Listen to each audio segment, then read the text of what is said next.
La Polizia Stradale di Udine ha smantellato un traffico internazionale di rifiuti stoccati tra Capoluogo Sullano e Pradamano, montagne di pneumatici usati e batterie esauste, un arresto e 22 persone denunciate.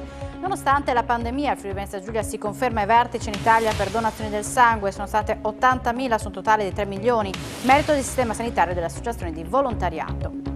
Complice la pandemia, la necessità di accedere ai referti dei tamponi nei primi 5 mesi dell'anno sono aumentati del 71% gli accessi alla piattaforma Sesamo, da domani è disponibile il Green Pass. Apriranno il 21 giugno i centri estivi a Udine, l'amministrazione comunale rassicura i cittadini, nessun iscritto rimarrà escluso, la regione infatti ha alzato la soglia del numero di ragazzi per ogni educatore. Il futuro delle auto ibride è nel fotovoltaico, a dirlo è l'udinese Fabio Spiesanzotti. I suoi prototipi Lancia Delta, che spesso si incrociano in città, nascono nella sua officina di Godia.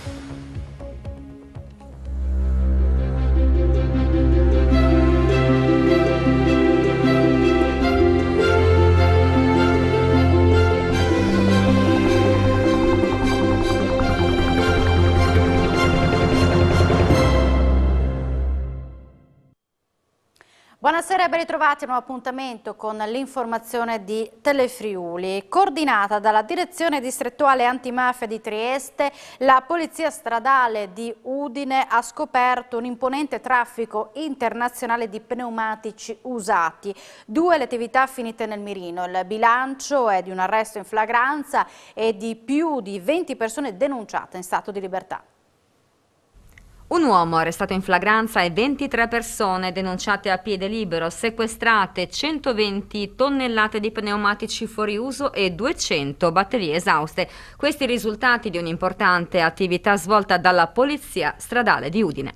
È un'indagine coordinata dalla Procura Distrettuale Antimafia di Trieste sul traffico internazionale di rifiuti, un'attività che è iniziata nel 2019 tramite un intervento del personale della sottosezione di Amaro, che ha notato un movimento sospetto di furgoni che trasportavano pneumatici vecchi e ha dato inizio a un'attività di indagine che poi naturalmente si è molto espansa e che ha portato in queste ore all'esecuzione di decreti di perquisizione e sequestro da parte del dottor Frezza della distrettuale di Trieste, sostituto procuratore distrettuale di Trieste, per la chiusura di questi 2 siti di stoccaggio di imponenti quantitativi di pneumatici da buttare, pneumatici vecchi non riutilizzabili, e che costituiscono naturalmente rifiuti e che invece di essere smaltiti secondo le procedure previste dalla legge italiana venivano caricati su questi container a Udine, in questi 2 siti, presso questi 2 siti di stoccaggio, uno proprio vicino alla città in via Emilia a Udine e un altro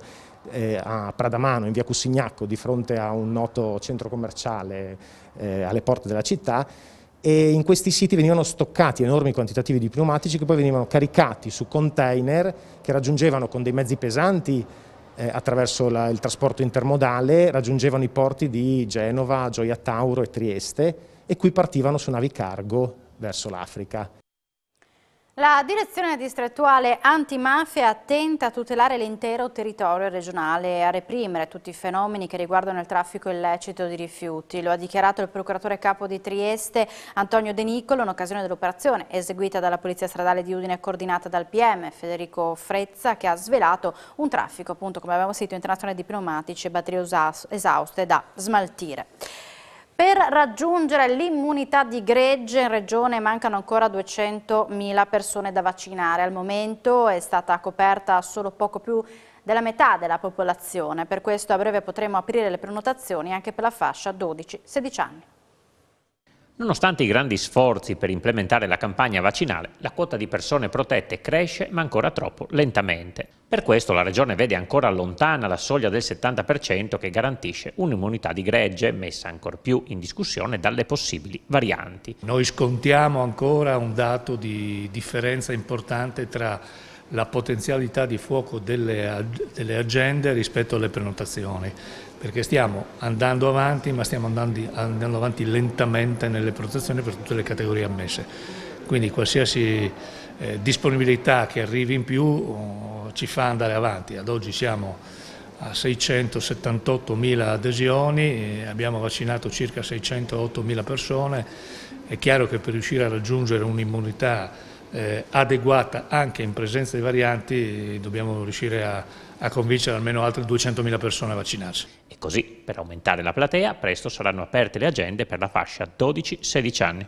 Stiamo parlando di 40.000 persone, questo è un obiettivo sicuramente a breve termine, naturalmente questo deve essere composto rispetto al flusso delle dosi, perché noi ovviamente ai ragazzi dai 12 ai 16 anni possiamo somministrare il vaccino mRNA, quindi abbiamo dosi Pfizer e Moderna che devono esserci consegnate ancora di più oggi se consideriamo che la seconda dose di AstraZeneca agli under 60 è indicata con il vaccino, questo tipo di vaccino. Sono stabili a 4 i pazienti accolti nelle terapie intensive Covid del Friuli Venezia Giulia, in calo invece i casi di positività. Su 1529 tra tamponi molecolari e test rapidi antigenici realizzati sono emersi 4 nuovi contagi, non si registrano decessi. I ricoveri in altri reparti sono 9 e le persone in isolamento scendono a 4.569.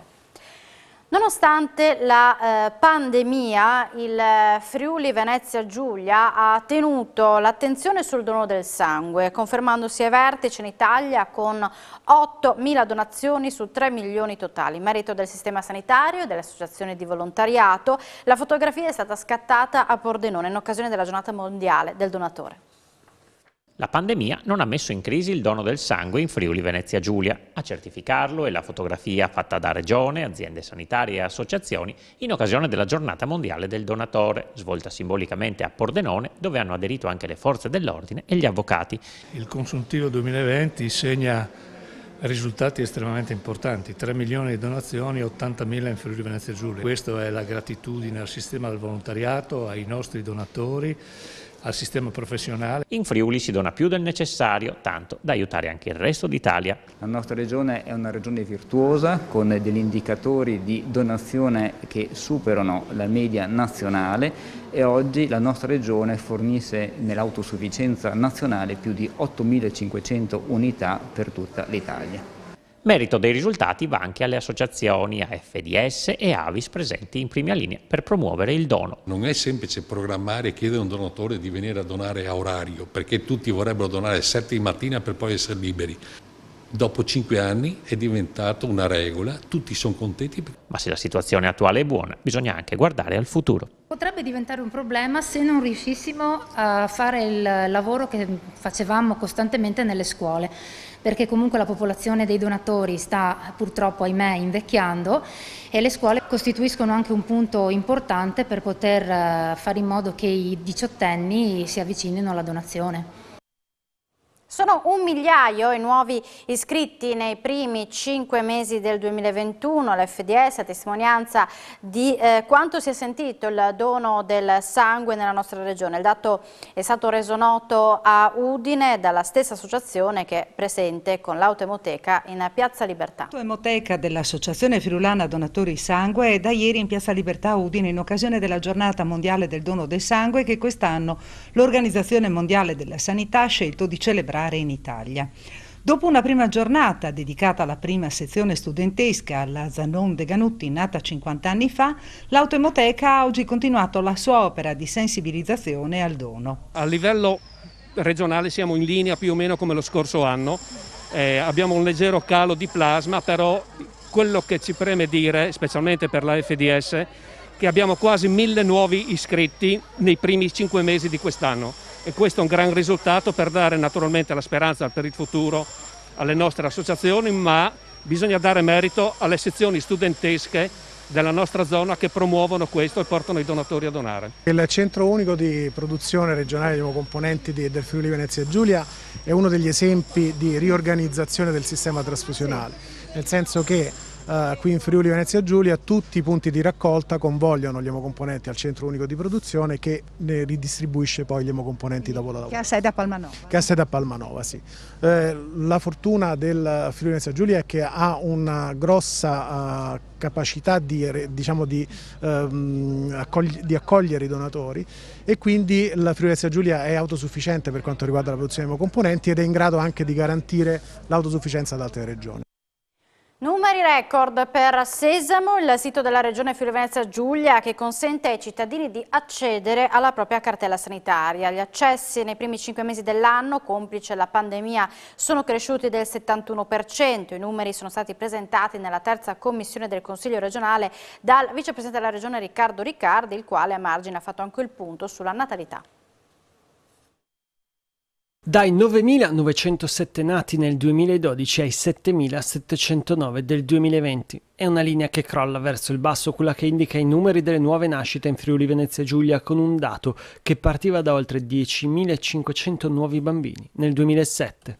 Sicuramente il tema della natalità è un tema politico centrale, è un tema che si deve sostenere e nelle stesse condizioni bisogna mettere in sicurezza il sistema sanitario di garantire le cure adeguate. Purtroppo il dato della natalità è in calo, però i programmi del Presidente Federica in ordine a questo tema sono molto determinati e quindi noi lavoreremo per cercare di invertire una curva che peraltro non è soltanto una curva di questa regione. Durante i lavori della terza commissione Riccardi ha poi posto l'accento sulla digitalizzazione del sistema sanitario, dal Green Pass per il Covid alla ricetta bianca dematerializzata dopo aver già dematerializzato quella rossa. A far ben sperare sono anche i dati di Sesamo, con il passaggio da 11.000 cittadini che l'hanno usato nel 2019 a quasi 159.000 nel 2020. Avere a disposizione i dati è importante, quindi bisogna accelerare. In questa regione negli anni è stato fatto un grande lavoro, abbiamo un grande patrimonio di informazioni, l'utilizzo del fascicolo sanitario elettronico, come abbiamo visto, ha avuto un aumento del 71% di accessi, bisogna convincere le persone a utilizzarlo e soprattutto ad autorizzare l'utilizzo dei dati, perché questi sono condizioni indispensabili per i professionisti nel momento in cui si trovano davanti a una persona che non conoscono e se devono assumere delle decisioni è chiaro che le assumono avendo un patrimonio di informazioni più ampio. In arrivo il Green Pass in Friuli Venezia Giulia. Da domani, proprio su Sesamo, partirà la sperimentazione del codice a barre bidimensionale con QR code. Il certificato verde sarà gratuito, disponibile in italiano e inglese. La nostra regione sta lavorando per l'emissione del certificato verde collegato al coronavirus per arrivare presto alla digitalizzazione anche della ricetta bianca, dopo che da tempo è stata digitalizzata quella rossa, e per innovare la cartella clinica digitale che ormai ha 20 anni di vita. Il certificato verde attesterà la vaccinazione, la guarigione, l'effettuazione del test molecolari o antigenici per la ricerca del SARS-CoV-2, sperimentale a livello nazionale dal 15 giugno prossimo e dal 1 luglio a livello di Unione Europea. Conterrà un codice a barre bidimensionale e avrà un identificativo unico nazionale. Siamo alle notizie di cronaca. Versa in gravi condizioni un uomo di 62 anni che nel tardo pomeriggio di oggi ha perso il controllo della sua Fiat Panda mentre transitava a Ribis lungo l'ex strada provinciale 51, arteria che collega Reana del Roiale con Tavagnacco. L'uomo della zona ha abbattuto violentemente la testa e il suo cuore ha smesso di battere. È stato rianimato sul posto dall'equipe medica di un'ambulanza che poi lo ha trasportato d'urgenza all'ospedale di Udine. Allertato anche l'elicottero sanitario. La strada è rimasta chiusa al traffico per permettere le operazioni di soccorso e messa in sicurezza del tratto da parte del Vigili del Fuoco di Udine. Rilievi e accertamenti dai carabinieri di Udine Est e della radiomobile. Nessun altro veicolo è rimasto coinvolto. Colta da malore, ha perso il controllo della sua vettura, è andata a finire contro un albero. L'incidente a Collalto di Tarcento in tarda mattinata in via Udine. Vittima una donna di 55 anni del posto, trasportata in ospedale per accertamenti, non sarebbe in pericolo di vita. Un secondo incidente si è verificato alla stessa ora a Pontebba in via Mazzini, nella zona del Palaghiaccio. Sul posto i vigili del fuoco, volontari di Pontebba e i sanitari. Vittima dell'incidente un motociclista che ha perso il controllo della sua due ruote e poi trasportato all'ospedale di Tolmezzo, non è grave. Infortunio sul lavoro nel primo pomeriggio a Manzano, dove due operai che stavano movimentando della merce utilizzando due muletti si sono scontrati in azienda. Uno dei due è rimasto ferito in maniera lieve ed è stato trasportato all'ospedale di Udine con l'ambulanza, sul posto gli ispettori del lavoro. Un secondo infortunio sul lavoro si è verificato Alla stessa ora, sempre a Manzano e all'interno di una fabbrica. Anche in questo caso l'operaio non è rimasto ferito in maniera grave, ma è stato comunque trasportato all'ospedale di Palmanova per accertamenti. Il PM Letizia Puppa della Procura di Udine ha chiesto 9 anni e 6 mesi di reclusione per un 34enne accusato di tentato omicidio per l'accoltellamento di un cittadino moldavo 2 anni fa a Cervignano. La sentenza è attesa per gli inizi di luglio. 9 anni e 6 mesi di reclusione per il 34enne Gennaro Martire e 1 anno e 9 mesi ciascuno per i 34enni moldavi Igor Luca e Victor Cricimari. Sono queste le richieste del PM Letizia Puppa al Tribunale Collegiale di Udine per i 3 imputati nel processo che li vede tutti accusati di rissa, mentre per Martire, originario della Campania, si aggiunge l'ipotesi di tentato omicidio. I fatti risalgono al 15 aprile 2019, quando tra Martire e un'altra persona, la cui posizione è stata stralciata, e 2 moldavi sarebbero incorsi alcuni dissapori davanti a un bar di Cervignano, città nella quale i 3 imputati risiedono. Poi, durante la notte, i 3 si sarebbero rincontrati davanti al bar Pino e qui Martire avrebbe ferito Luca con un coltello prelevato dalla propria autovettura, procurandogli lesioni alla base del collo e sotto la spalla. Dal canto suo, l'avvocato Federica Zambon, difensore di Martire, che all'epoca riportò ferite con una prognosi di 25 giorni, ha chiesto il riconoscimento della legittima difesa, dando una diversa interpretazione dei fatti rispetto alla pubblica accusa o, qualora venisse riconosciuta la responsabilità del suo assistito, la riqualifica del reato in lesioni. L'avvocato Franco Crevatin, del Foro di Gorizia, difensore dei moldavi, ha chiesto la soluzione dei 2 assistiti incensurati e senza precedenti di polizia perché sarebbero stati aggrediti. Prima Cricimari atterrato e preso a calci e poi Luca accoltellato. La sentenza è attesa per l'inizio di luglio. Un 25enne di origine albanese residente a Udine, Ersin Oksa, è stato condannato a 1 anno di reclusione dal giudice Paolo Lauteri perché è riconosciuto colpevole di lesioni nei confronti di un 35enne di Pagnacco. I fatti contestati risalgono alla sera del 18 febbraio 2017, quando il giovane partecipò a una rissa in piazza San Giacomo a Udine. Durante il parapiglia furono danneggiati alcuni tavoli e sedie di un bar e un posacenere fu scagliato finendo per rovinare la vetrina di un negozio. Il vice procuratore onorario Paola Peressini aveva chiesto una condanna a 1 anno e 2 mesi di reclusione. Disse di voler acquistare dei beni messi in vendita online, ma convinse una donna friulana a effettuare alcune operazioni allo sportello bancario facendosi versare 1.000 euro. Un giovane della provincia di Rovigo è stato condannato a 8 mesi dal Tribunale di Udine. Aveva risposto all'annuncio online di una 52enne di San Giorgio di Nogaro per l'acquisto di alcuni beni e poi l'aveva indotta con l'inganno a versargli 1.000 euro su una carta prepagata. È stato condannato a 8 mesi di reclusione e 150 euro di multa per truffa. Il giudice monocratico Rossella Miele del Tribunale di Udine ha accolto la richiesta di condanna del vice procuratore onorario Valentina Versa e riconosciuto colpevole Manolo Garbin, 25enne di Pettorazza Grimani in provincia di Rovigo. Il giovane nell'agosto di 2 anni fa rispose all'annuncio della vittima su un noto sito di compravendite nel quale erano stati messi in vendita 2 camere e un armadio per 750 euro. Dichiarandosi interessato, l'uomo si offrì di dare un acconto di 500 euro, convincendo la donna a effettuare alcune operazioni allo sportello bancario per il versamento della somma. Invece la vittima si ritrovò poi con 1.000 euro in meno trasferiti su una prepagata intestata al condannato. Il difensore di Garbin, l'avvocato Francesco Murgia del Foro di Treviso, ha annunciato ricorso. Una scossa di terremoto di 3,2 gradi da scala Richter ha interessato la zona di Eraclea, nel Veneziano. Renderlo noto la Protezione Civile del Friuli Venezia Giulia, che segnala come il fatto sia accaduto alle 8:31 di questa mattina. L'epicentro è stato individuato a 30 metri di profondità, a 9 km a sud-est di Eraclea. Non si segnalano danni a cose e persone. Piazzetta Belloni e Giardini Morpurgo diventano un tutt'uno in un piccolo polmone verde nel centro storico di Udine. Dopo le polemiche per l'abbattimento di 2 abeti che ostacolavano la realizzazione di una pedana per l'abbattimento delle barriere architettoniche, tecnici comunali si attiveranno per inserire nuove essenze arboree adatte all'area. Nel cuore della città torna a risplendere il Giardino Morpurgo, l'area acquistata dall'omonima famiglia nel 1871 e sistemata agli inizi del 1900, che diventò proprietà comunale nel 1969 e fu ristrutturata tra il 2006 e il 2007.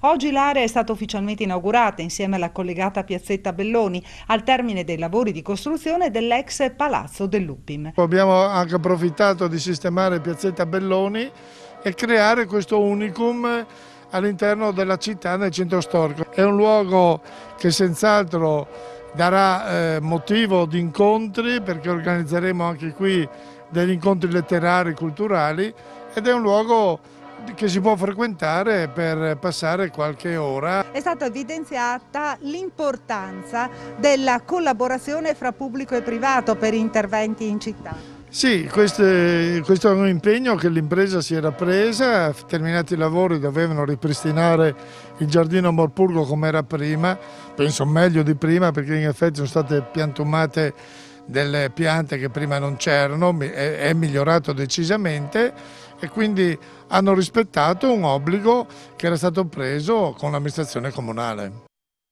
Il 21 giugno apriranno a Udine i centri estivi. L'amministrazione comunale rassicura che nessun iscritto rimarrà fuori grazie all'intervento della Regione che ha alzato la soglia del numero di ragazzi per ogni educatore.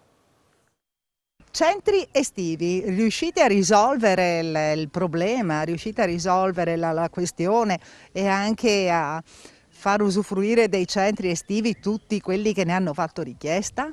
Sì, assolutamente sì, le iscrizioni si sono aperte il 27 aprile, sono state delle iscrizioni molto ambite perché sono stati tantissimi cittadini che si sono iscritti, naturalmente in una prima fase dove il rapporto numerico tra bambino e educatore era 1:7, dunque molto restrittiva, i numeri erano sicuramente limitati.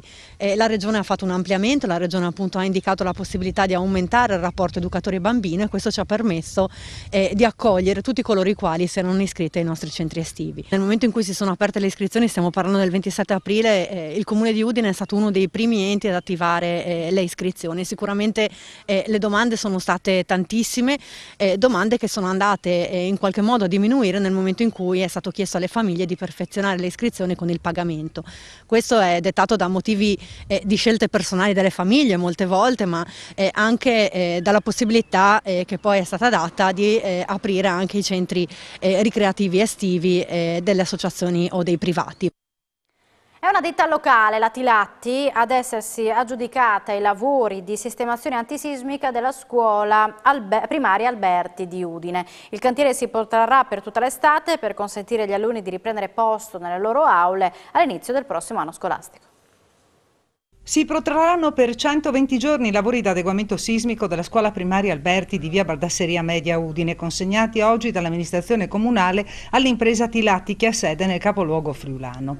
L'edificio, realizzato tra il 1971 e il 75, racchiude 16 aule e ospita un massimo di 26 alunni per classe. I lavori sono strutturali, adeguamento antisismico, ma anche rifacimento di tutti i serramenti della parte non fatta, che verranno eseguiti chiaramente alla fine, realizzati alla fine, e poi c'è anche, si parte praticamente dalla palestra, col costo diciamo dell'intera operazione, compreso progettazione eccetera, siamo sotto il €1.000.000. I lavori diciamo vengono svolti non in presenza ovviamente dei ragazzi qui in questa scuola, durante tutta la stagione estiva, dovrebbero chiudersi prima dell'inizio dell'anno scolastico. E il fatto che le aziende locali possano lavorare e dare un contributo alla riduzione di questi rischi sismici credo che sia la soddisfazione di tutto del mondo del fare, in particolare da quello da me rappresentato.